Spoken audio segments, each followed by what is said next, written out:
So David took his staff in his hand and he chose for himself 5 smooth stones. Guess what? We got 10.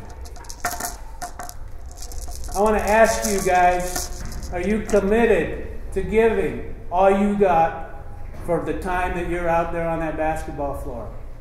If you are, I want you to stand up, walk up here, and put one of these stones in this bag.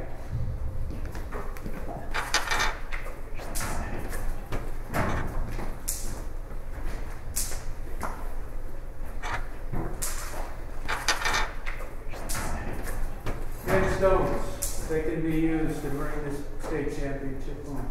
If it wasn't for basketball, I could definitely see myself going to Glacier or Columbia Falls, just because of that social life wouldn't have been there. We were definitely thinking about going to Glacier. It was just opening when we moved here, so that was a big possibility. Columbia Falls was a big possibility. And then we found out the Crusaders had their own basketball team, so it's kind of like, yeah. So I was going to be able to get to play and meet you guys there. I really liked homeschooling because of the atmosphere. So it's kind of a win-win situation. I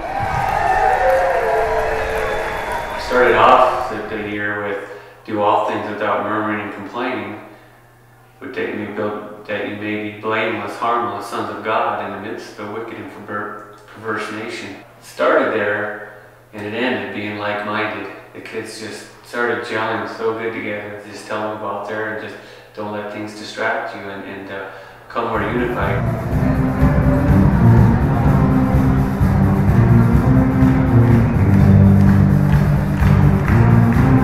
The spiritual aspect is like our main focus. Just on the bench, the verse I was reading was "Be still and know that I'm God," and it just really calmed me and it calmed Chase. It was just, I was in basketball with, coach and my brothers. It was just fun. That was one of the reasons I really look forward to basketball. Every year I feel like my relationship gets closer to God during that. When we finally were pushing for the ball, we had the possession, and we got that steal and I got fouled. I fell on the ground, and when I was still on the ground, I just said, God, please help me make these free throws. And then I got up and I went over, and I just knew, I was like, these are going in. I can't make it, but he can for me.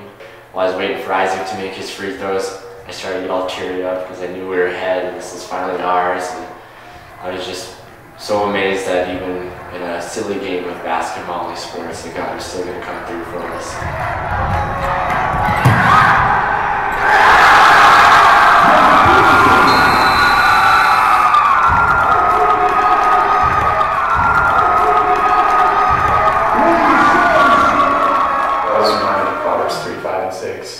Which is trusting the Lord with all your heart and not on your own understanding. And then in all your ways, acknowledge Him. Basketball, school, life, your job, or whatever, in all your ways, acknowledge Him, and He will direct your paths. 1, 2, 3.